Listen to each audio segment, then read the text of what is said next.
Welcome to Code with Petit Pois. In this tutorial series, we're going to dissect an educational website.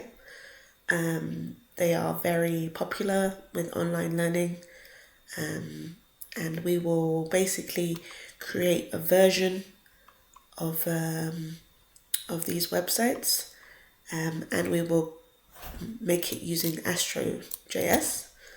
And here is an idea of the kind of websites we're looking at. So we're looking at things like Udemy as inspiration, which has, categories of different things you can learn, and obviously videos that go along with that.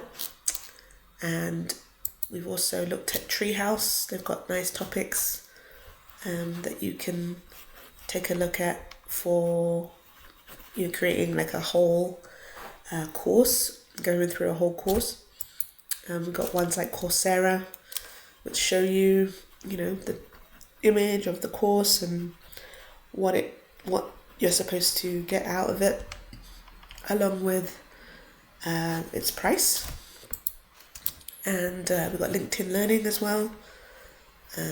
All these kind of educational websites are very, very popular, and we will make a version of that in this next course.